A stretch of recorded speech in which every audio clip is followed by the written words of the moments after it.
저는 어릴 때 시골의 추억하면 늘 저희 거제도에 계신 저희 외할아버지 댁에 갔었던 기억이 있습니다. 참 좋았던 기억입니다. 그러니까 섬인데 큰 섬이어서 거제도가 바다가 있고 또 산도 있고 저수지도 있고 또 계곡도 있고 한 많은 것을 갖추고 있는 참 좋은 시골이었던 것 같습니다. 그리고 할아버지 할머니 사랑도 따뜻하게 있어서 방학 때마다 거제도 외갓집에 간다, 이게 굉장히 저한테는 큰 일이었습니다. 또 할아버지가 좀 나름 그 지역에 잘 사시는 편이어서 손주들에게 늘 많은 것을 준비해 주셔서, 그래서 저는 이제 할아버지 할머니의 사랑하면 늘 거제도에 있었던 저희 외갓댁에서의 일들이 기억이 많이 납니다. 제 할아버지가 거제도에서 나름 뼈대 있는 옥시 집안의 장손이셔가지고요. 그리고 아주 꼿꼿한 30대 후반의 장로가 되셔서 한 평생을 장로로 어쨌든 사셨던 것 같습니다. 제가 기억하는 할아버지의 모습은 지금 저보다 젊은 모습입니다. 그리고 몸에 젊었을 때 수술을 잘 못하셔서 몸에 좀 안 좋은 병이 있으셔서 항상 약간 삐딱하게 이렇게 자세를 취하고 계셨는데, 몸은 아까 삐딱한데 걸으면 바르게 걸으시는 분이셔서 그런 게 좀 유명했습니다. 워낙 대쪽 같은 분이셨습니다. 저희 손자들을 참 좋아하셨는데요. 어머니가 고명딸, 외동딸이시기 때문에 어머니에게서 낳은 우리 손주들을 정말 좋아하셨죠. 근데 또 어떻게 보면 참 좋아하셨는데 구별이 있었던 것 같아요. 대표적인 게 식사 자리였는데, 이게 저희 외갓집을 들어서면 마당이 이렇게 있고 꽃밭이 이렇게 꽃밭이 있습니다. 그리고 대청마루가 크지 않은 마루가 있고, 정면으로는 할머니, 제 정조 할머니, 할아버지의 어머니, 정조 할머니가 늘 어릴 때부터 외갓댁에만 가면 항상 누워 계셨던 할머니가 계시고, 오른쪽은 부엌방이라고 있어서 우리가 정지방이라고 하기도 했는데 경상도에서는 정지라고 하거든요. 부엌을. 그 밑으로 내려가면 부엌이 이렇게 있었습니다. 낮은 곳에 부엌이 있어서 공부를 떼고, 오른쪽에는 할아버지 방, 서재가 있고, 뒤쪽으로는 이제 문을 닫으면 방이 두 개가 되고, 그 다음에 안 닫으면 하나가 되는, 뒤쪽으로는 할아버지 침실이고, 앞쪽으로는 그때 당시에 그 마을 전체에 하나밖에 없는 TV가 있는 방이 있어요. TV가 있고 할아버지 서재도 있고 있는데, 식사를 하면 할아버지는 늘 그 요만한 소반, 크지 않은 그 소반에 밥, 국, 반찬 몇 개를 조그맣게 종지에 이렇게 해서 혼자 따로 드셨어요. 그리고 이제 할머니나 또 집에 함께 계셨던 우리 이모라고 부르는 이모나 이런 분들은 부엌방에서 따로 식사를 하셨는데, 손자들이 가면 이제 상을 하나 더 차려서, 여름에는 대청마루에, 겨울에 좀 추우면 할아버지 방에 가서 식사를 하는데, 할아버지는 늘 요만한 상에 따로 드시고 우리는 이만한 상에서 다 같이 먹었단 말이죠. 근데 할아버지 방에는 상에를 가만히 이렇게 보면 항상 계란찜이 올라가 있었어요. 그리고 늘 그제도니까 늘 물고기 반찬이 있고, 가끔씩 이제 불고기 같은, 소고기 같은 이런 것, 고기 반찬도 조금 있고 그랬어요. 딱히 할아버지와 따로 우리끼리 먹는 밥상, 왜 할아버지는 따로 드시지? 불만은 없었는데 그게 자연스럽지는 않았다라고 생각하는 기억이 있습니다. 그리고 이제 아버지가 식사를 빨리 끝내시면 형제 셋이서 할아버지 상에 있는 고기 반찬을 먹느라고 다투고 했던 기억이 있습니다. 그런 기억들이 있습니다. 지금 생각해 보면 할아버지는 왜 그렇게 하셨을까? 그러니까 저희들이 나중에 성장을 하고 저희 집으로 할아버지가 오시고 할 때 늘 당연히 같은 식탁에서 식사를 하셨는데, 할아버지는 왜 그렇게 우리를 사랑하시고 또 손주들을 아끼시고 위하셨는데 할아버지는 왜 항상 따로 식사를 하셨을까? 또 반찬을 구별하는 것이 당연하다고 생각하셨을까? 그런 생각이 있습니다. 할아버지께서 저희들과 식탁을 나중에 같이 하실 때 훨씬 더 좋았고, 또 워낙 저희들을 좋아하셔서 우리 또 셋째 며느리를 되게 좋아하셨거든요. 그래서 같이 나중에는 같이 꼬돌이도 치시고 이러셨어요. 그렇게 친근하신 분이셨는데 저희들 어릴 때는 항상 상을 구별하시고 그렇게 하셨어요. 그래서 그때 어릴 때부터 우리가 할아버지랑 같은 식탁에서 같이 밥을 먹고 있으면 참 좋았겠다, 이런 생각을 하죠. 저희들을 정말 사랑하시는데 여전히 유교적이셨고, 저희들이 정말 사랑하시는데 그 상을 구별하는 나름 그 지역에서 뼈대 있는 집안의 장손이셨던 할아버지께서 밥상을 구별하는 의식들을 가지고 계셨기 때문에 그렇게 하셨다라고 생각을 합니다. 여러분, 복음서에는 복음서라고 하는 것은 원래 예수 그리스도에 대한, 예수님에 대한, 스승에 대한 제자들의 기록들입니다. 많은 부분 이 제자들이 기억하는 예수님의 모습 가운데 많은 부분 예수님과 함께 식탁을 나누었던 기억들이 있습니다. 예수님은 늘 제자들과 함께 식탁을 나누셨습니다. 그러니까 구별하지 않으셨습니다. 자, 이 땅에 내려오신 하나님, 사람이 되신 하나님께서 이 땅에서의 사람의 식탁을 함께 나누셨다. 또 예수님께서는 과연 어떤 방식으로 이 식탁을 설명하시고 나누셨을까 한번 고민해 볼 필요가 있겠습니다. 여러분, 제가 지난주부터 달란트 비유를 여러분과 말씀을 나누고 있고, 달란트 비유를 나눌 때 달란트 비유 앞에 있는 열처녀 비유와 달란트 비유 뒤에 있는 양과 염소 비유를 같이 여러분 생각을 하고 있습니다.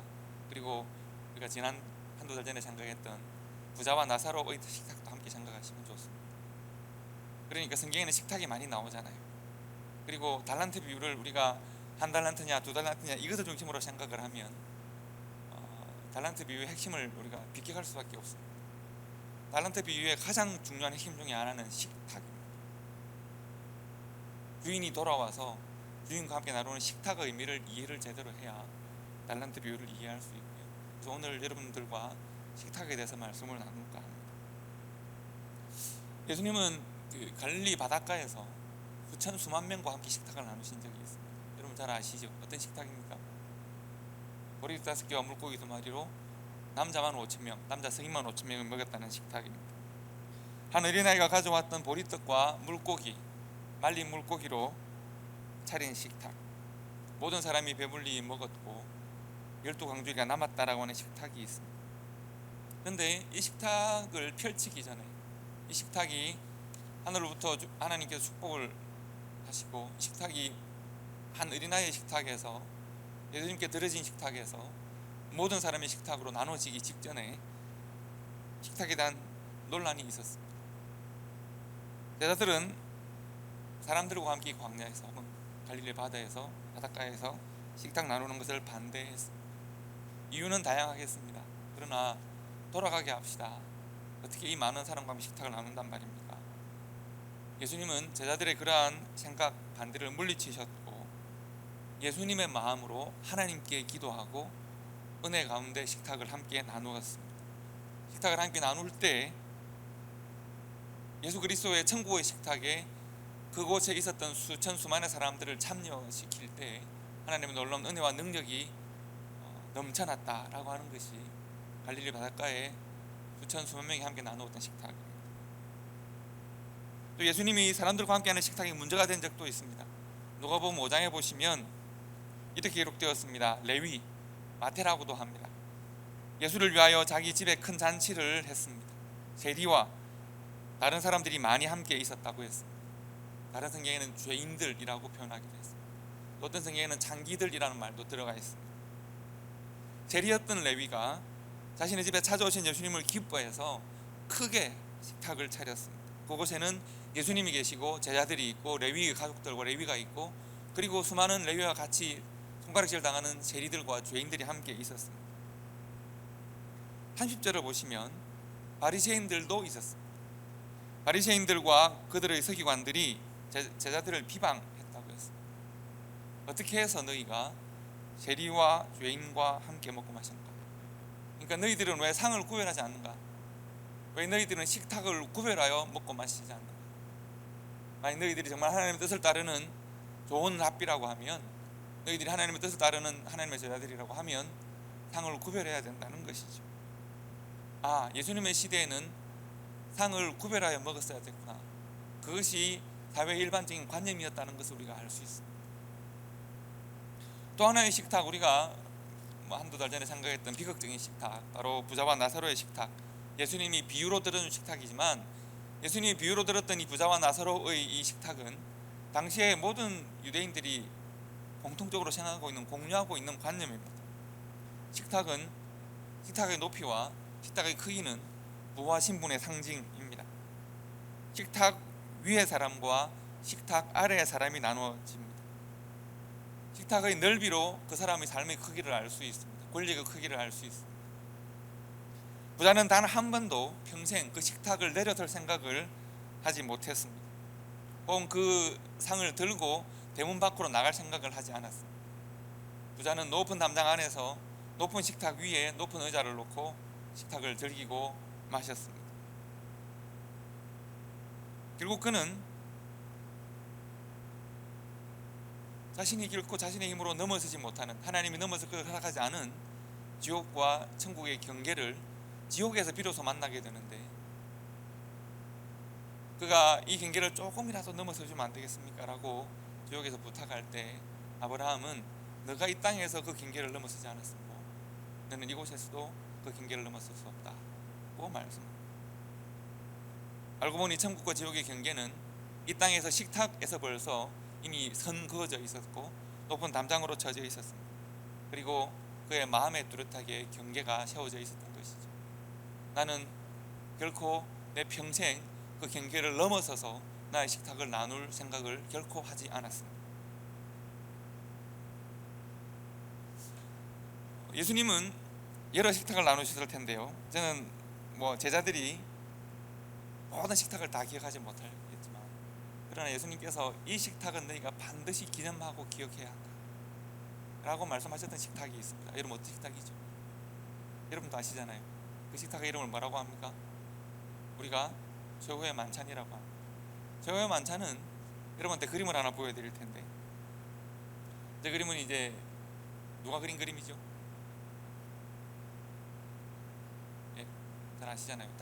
레오나르도 다빈치가 그렸는데, 그 그림 색을 그냥 보정해서 보기 쉽게 만들어 놓은 겁니다. 그러니까 원본은 아닙니다. 색을 보정해서 좀 자세히 볼 수 있도록 이제 좀 색깔을 선명하게 다시 그린 그림인데, 우리가 저 그림을 최후의 만찬이라고 합니다.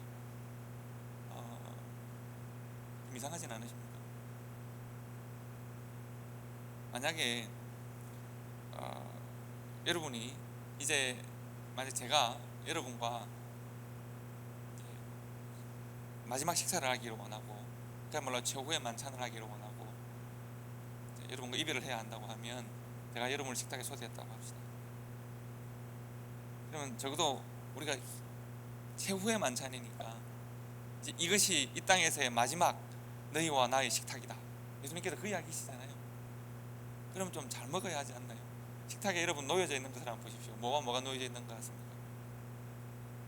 아주 적은 떡덩이 몇 개와 잔 몇 개가 놓여져 있고, 저것이 최후의 만찬의 전부이고, 실제로 성경에도 포도주와 떡을 나누었던 기록 외에 다른 기록은 없습니다.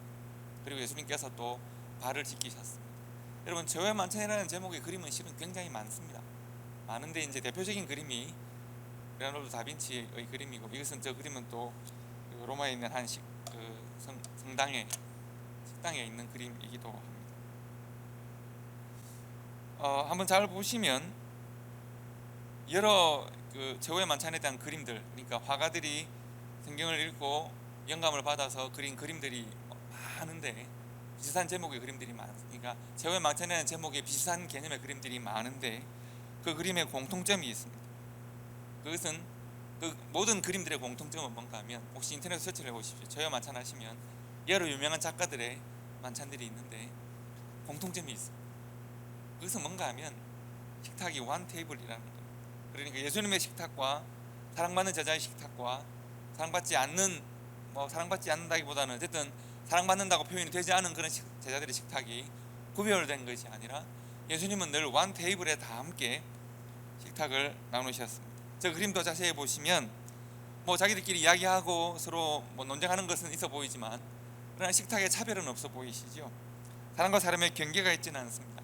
식탁의 높낮이가 예수님과 친소 관계에 의해서 구별되어 있지는 않습니다. 스승과 제자가 구별되어 있지도 않습니다. 음식의 구별이 있지도 않습니다. 다빈치가 그렸던 최후의 만찬은 넓은 식탁에 12명의 제자들이 아주 적은 양의 음식을 앞에 두고 있습니다. 배경이 있습니다. 오늘 말씀, 읽은 본문 말씀을 중심으로 앞뒤로 보시면 이 만찬의 배경을 알 수 있는데, 식사를 시작하시면서 예수님께서 제자들에게 말씀하십니다. 오늘 우리가 함께 식탁을 나누는데 이 자리에서 너희 가운데 하나가 나를 대신할 것이다, 나를 팔 것이다 말씀하십니다. 그리고 저 장면은 어떤 장면인가 하면 예수님께서 그 말씀을 하시고 제자들이 주여 저입니까? 라고 묻고 누굴까라고 서로 언론하는 장면이 저 장면이라고 합니다. 그래서 3, 4, 5 자기들끼리 저 사람이야 누구야 이렇게 서로 이야기를 하고 있다라고 하는 것이죠. 그리고 제자들이 서로 수군대면서 너희들 중에 누군가 하나가 나를 팔 것이다 말씀하시고 제자들이 수군대면서 저입니까? 저는 아니지요. 저를 의심하시나요? 또 누굴까? 서로 이야기하는 이 혼란스러운 중에 예수님이 하신 말씀이 오늘 본문의 말씀입니다. 상황적으로 오늘 본문의 말씀이 그렇습니다. 그리고 오늘 본문의 말씀이 끝나면 아주 유명한 장면이 나옵니다. 베드로가 등장하죠. 예수님께서 베드로에게 너는 오늘 닭이 3번, 내일 새벽 아침 닭이 새벽 울기 3번 울기 전에 너는 나를 3번 부인하게 될 것이다 말씀을 하는 장면이 그 장면입니다. 그러니까 이 말씀, 이 그림의 장면 앞뒤로 그렇게 좋은 상황이 아닌 것입니다. 그리고 예수님께서 지금 오늘 이 말씀을 주시는 것입니다. 오늘 말씀을 다시 한번 보시면 너희는 나의 모든 시험 중에 항상 나와 함께한 자들인즉 내 아버지께서 나라를 내게 맡기신 것 같이 나도 너희에게 맡겨 너희로 내 나라에 있어 내 상에서 먹고 마시며 또는 보좌에 앉아 이스라엘 12지파를 다스리게 하려 하노라. 이 말씀을 한번 잘 보십시오. 이 말씀의 전체적인 구조가 뭔가 닮은 기억나는 장면이 없으십니까? 이 말씀의 구조를 한번 잘 보십시오. 예수님의 비유 중에서 한 비유 생각나는 비유가 없으십니까? 이 비유는 예수님의 달란트 비유를 축약시켜 놓은 내용입니다. 이제 내가 떠날 것입니다. 그리고 나는 너희들에게 무엇인가를 맡길 것입니다. 그리고 돌아와서 내가 너희들과 함께 식탁을 나눌 것입니다. 달란트 비유의 구조가 이 말씀 속에 들어 있습니다. 오늘 이 본문을 달란트 비유와 함께 비교해 보시면 달란트 비유의 핵심을 우리가 쉽게 파악할 수가 있습니다. 자, 주와 스승이 되신 예수님께서 제자들에게, 종들에게 무엇인가를 맡기십니다. 그러면 예수님께서 오늘 본문에서 제자들에게 무엇을 맡기시는가? 그것은 달란트 비유에서 주인이 종들에게 무엇을 맡기는가 하는 것을 파악할 수 있는 열쇠가 됩니다. 자, 여러분 오늘 본문 보십시오. 너희는 나의 모든 시험 중에 항상 나와 함께한 자들인데 내 아버지께서 내게 무엇을 맡기셨습니까? 하나님 아버지께서 예수님에게 무엇을 맡기셨습니까? 하나님의 나라를 맡기셨습니다. 내 아버지께서 내게 나라를 맡기신 것 같이 나도 너희에게 맡겨라고 했는데 무엇을 맡긴다는 말입니까? 목적어가 생략된 것이죠. 중복이니까 무엇을 맡기시는 것이죠? 아버지가 내게 하나님의 나라를 맡기신 것과 같이 나도 너희에게 내가 맡은 그 하나님의 나라를 너희들에게 맡긴다는 겁니다. 그래서 너희가 내 나라에 있어서 내 상에서 먹고 마시고 보좌에 앉아 이스라엘 12지파를 다스리게 하겠다. 자, 다시 하나님께서는 예수님에게 하나님의 나라를 맡기셨습니다. 예수님은 이제 하나님의 나라를 맡아서 이 땅에 내려오셔서 하나님의 나라의 통치를 보여주셨습니다. 그리고 그 통치를 이 땅에 남겨두고 예수님은 잠시 하나님의 나라로 돌아갑니다. 그리고 다시 돌아올 때는 하나님의 나라를 맡아서 잘 다스렸던, 하나님의 나라의 삶을 잘 살았던 사람들에 대하여 하나님의 나라의 큰 잔치에서 먹고 마시고 식탁을 나눌 수 있는 영광을 허락하신다, 이 말씀입니다. 그리고 이 말씀은 마태복음 25장의 제 말씀과 동일한 주제를 가지고 있습니다. 기름을 잘 준비한 5천, 달란트를 주인이 맡긴 것을 잘 그대로 사용했던 종들, 그리고 이 땅에서 자신의 식탁을 경계 없이 이웃들과 함께 나누었던 사람들, 성도들, 그들이 주인이 돌아왔을 때, 왕이 돌아왔을 때 주인의 영광의 식탁에 함께 참여하고 즐거움에 참여하는 성도와 교회가 되었다. 이것이 주제의 말씀입니다. 그러므로 달란트 비유에서 주인이 집을 떠나면서 돌아올 때까지 종들에게 허락했던 1달란트, 2달란트, 5달란트는 지난주에 그걸 뭐라고 그런다고 그랬죠? 기억나십니까? 페쿨리움이라고 한다 그랬어요. 이 페쿨리움은 단순히 종들에게 이야 정말 돈을 많이 줬구나, 한 나라의 총 세금량이 200달란트라는데 1년에 한 사람에게 1달란트를 엄청나게 큰 돈인 것이죠. 평생 생각하지도 못할 것을 맡겼구나. 야, 주인이 돈도 많네. 이렇게 생각하는 것은 완전히 이 달란트 비유를 잘못 이해하는 것입니다. 주인이 종들에게 페쿠리움을 허락한다는 것은 단순히 돈을 주는 것이 아니라, 예수님은 지금 종들에게 주인이 하나님께서 예수님에게 주셨던 동일한 바로 그 하나님의 나라를 주인이 종들에게 맡긴다는 것을 의미합니다. 여러분과 제게 하나님의 나라를 맡긴다는 것을 의미합니다. 누가복음 22장에 나오는 말씀을 마태복음 25장의 말씀과 딱 붙이면 딱 맞아떨어집니다. 이 땅에서 하나님의 종들로 살아가는 우리가, 하나님 나라의 백성으로 살아가는 우리가 이 땅에 살아갈 때 하나님 나라의 삶을 살아야 한다, 하나님 나라의 가치와 질서로 살아야 한다는 것을 말씀하시고 명령하시는 겁니다. 세상 모든 사람들이 땅의 기존의 질서를 섬기고 살아갈 때, 그래서 하나님의 나라를 땅에 묻고 내가 이때까지 살아오던 방식의 삶을 살아갈 때 하나님은 그 종을 악하다고 말씀하십니다. 하나님의 나라를 내 손 위에, 하나님의 나라를 내 발에, 하나님의 나라를 내 입술에 내가 실천하며 살아가는 그 사람을 충성되이 여겨서 하나님 나라의 귀한 잔치에 참여하게 하신다 말씀하십니다. 종에 불과했던 사람들에게 달란트라고 하는 큰 은혜를 허락하시고 달란트를 사용하게 하셨던 것처럼 베드로와 같았던 우리들, 유다와 같았던 우리들, 혹은 그보다 더 어리석고 악한 우리들에게 주님께서 하나님의 나라를 맡기시고 그 나라의 삶을 살도록 허락하시고 다시 찾아오셔서 그것을 보시겠다는 겁니다.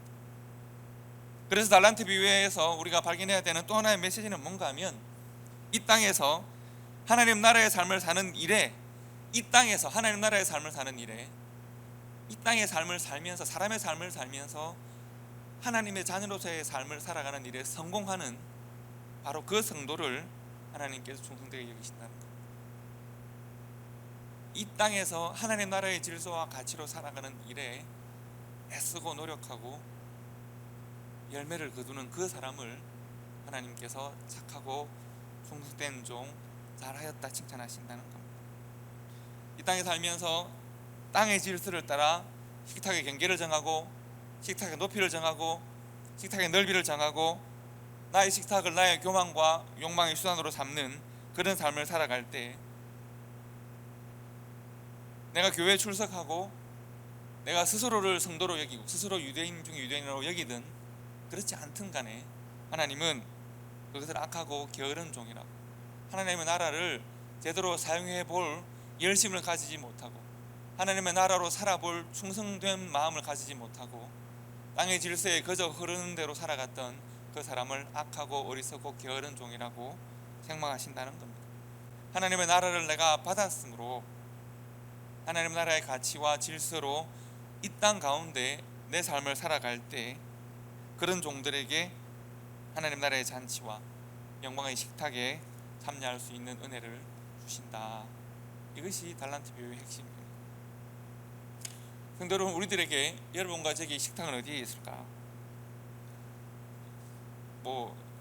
여러분 마태복음 25장에 보면 세 번째 비유, 양과 임서로 나눠진 사람들 중에서 이제 벌을 받기로 되어 있는 사람들이 항의하는 장면이 있습니다.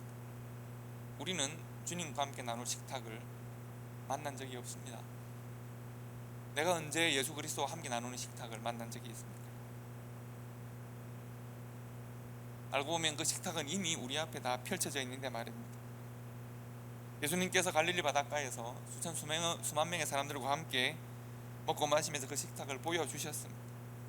세리 레위 집에서 죄인들과 함께 먹고 마시는 그 식탁을 통하여 보여주셨습니다. 부자와 나사로 비유를 통해서도 말씀하셨습니다. 여러분, 이런 식탁들을, 대비되는 식탁들을 보여주시는 예수님의 의도는 무엇인가? 오늘 본문의 말씀과 달란트 비유를 한번 섞어서 생각을 해보시기 바랍니다. 부자와 나사로 비유를 적용시켜 생각을 해보시기 바랍니다. 이런 말씀을 주시는 예수님의 의도가 있습니다. 예수님은 최후의 만찬에서 제자들에게 내가 너희들을 떠날 것이다, 그런데 너희들에게 내가 맡기고 간다. 이것은 달란트이고 이것은 하나님의 나라이다. 제자들이 만약 최후의 만찬에서 예수님의 이 당부를 들으면서 좀 영적으로 밝고 지혜로웠다면 이전에 들었던 달란트 비유와 열처녀 비유와 영감수 비유를 기억했어야 합니다. 달란트 비유에서 혹은 다른 마태복음 25장에 나오는 이 세 비유에서 동일하게 하나님은 예수님을 통해서 마지막 때의 식탁을 말씀하셨습니다. 그 마지막 때의 식탁은 이 땅에서 그들이 나눈 식탁과 연동되어 있습니다. 이 땅에서 그들의 식탁에 경계가 있으면 그 식탁에서도 경계에서 밀려나서 대문 밖에 슬픔을 밀어갈며 있을 것이다. 이 땅에서 경계 없는 식탁, 높이가 없는 식탁을 나눌 때 하나님 나라에서도 그 경계를 넘어서서 하나님 우리를 품으셔서 함께 식탁을 나눌 것이다. 제 아들이 이 말씀을 깨닫고 알았어야 했습니다. 여러분, 열처녀 비유에서는 넉넉하게 기름을 삶으로 잘 준비한 여인들이 잔치에 참여하는 영광을 얻습니다. 달란트 비유에서는 주인과 같은 생각, 주인과 같은 뜻으로 열심히 섬겼던 종들이 주인의 즐거움에 참여합니다. 양과 염소 비유에서는 이 땅에서의 식탁의 경계를 허물고 이웃과 함께 나누었던 사람들이 식탁의 초대를 받았습니다. 부자와 나사로 비유에서는 말씀드린 대로 지옥에서 천국을 바라보면서 경계를 넘지 못하는 경계를 보고 그 경계가 이 땅에서 내 식탁에 함께 있었구나 하는 것을 비로소 깨닫습니다. 어떤 사람이 주인의 즐거움에 참여합니까? 어떤 사람이 주인의 즐거움에 배제됩니까? 마지막 때 말입니다. 주님께 다시 오실 때 말입니다. 어떤 사람이 참여하고 어떤 사람이 배제되는가? 이 땅에서 우리의 일상에서 매일의 삶에서 하나님의 생각과 하나님의 뜻으로 살아가는 사람, 하나님의 뜻과 나라를 구하는 사람, 그래서 삶의 경계를 다 풀어내고 식탁의 경계를 풀어내고 매일의 삶을 주신 달란트와 하나님의 나라로 살아가는 사람들에게 배제 없는 참여의 영광을 허락해 주시는 것입니다. 왜 그러냐 하면 반복해서 성경이 말하고 반복해서 여러분들에게 오늘 말씀 나누는 것은 그가 이 땅에서 자신의 식탁의 경계를 풀고 식탁에서 주님과 함께 먹고 마셨기 때문에 하나님 나라에서도 주님의 경계 없는 식탁에 참여하게 되는 것입니다. 이 땅에서의 세상의 욕망과 가치를 내려놓고 하나님 나라의 달란트로 그 가치와 질서로 살았기 때문에 그렇습니다. 오늘 마지막으로 하나 덧붙일 말씀이 하나 있습니다. 예수님께서 저희와 만찬을 나누시면서 곧 자신을 떠나 배신할 유다를 제외시키지 않으셨습니다. 최후의 만찬에는 유다도 함께 있습니다. 좀 있으면 그 발을 달려서 대제사장들에게로 달려가서 예수님을 팔 그 유다의 발도 예수님이 씻기십니다. 그에게도 떡과 포도주를 나누셨습니다. 자신의 살과 피를 그에게도 허락하십니다. 곧 자신을 배신하고 곧 자신을 팔 그에게 말씀하십니다. 유다야, 내가 너에게도 같은 달란트, 같은 하나님의 나라를 맡긴다. 내가 곧 돌아올 것이다. 이제까지 너의 삶이 어땠든지 이제 곧 너는 나를 배신할 수 있지만 그러나 나는 지금까지도 너에 대하여 흔들리지 않는 신뢰로 내가 너에게 달란트를 갖다. 같은 뜻과 같은 잔을 나눈다. 같은 피와 같은 살을 너에게도 나눈다 말씀하십니다. 곧 다국 일전에 세 번 부인할 베드로에게도 동일한 뜻과 동일한 잔을 주십니다. 자신을 다 뿔뿔이 떠나 흩어질 모든 제자들에게도 동일한 뜻과 동일한 잔을 주십니다. 성도 여러분, 여러분과 제 삶의 모양이 어떠하든 우리가 어떤 사람이든 하나님 우리들에게 왕의 잔치에 참여할 수 있는 충분한 자비와 은혜를 베풀어 주셨습니다. 여러분과 저는 우리들은 서로에 대해서 조금 경계가 남아있는지도 모르겠습니다. 그러나 하나님은 우리들에게 경계 없는 하나님의 사랑의 천국의 식탁을 허락하시고 우리를 초대하고 계시고 우리 또한 그 식탁에서 또 다른 사람들을, 또 다른 이웃들을 초대해서 함께하는 성도와 교회가 되기를 원하십니다. 그 말씀을 받아서 그 뜻을 삶으로 받아서 우리가 이 땅에 살아가는 중에 그 뜻과 삶으로 그 가치와 비전으로 살아가는 성도와 교회가 되어서 우리에게 허락하신 아름다운 천국의 식탁에 영원히 참여하는 그런 교회와 성도가 되기를 원하십니다. 영광의 식탁에 초대하신 주님의 마음과 뜻을 생각하면서 오늘도 하나님 여러분과 제게 맡기신 내가 너희들을 떠나며 너희들에게 하나님의 나라라는 달란트를 맡긴다.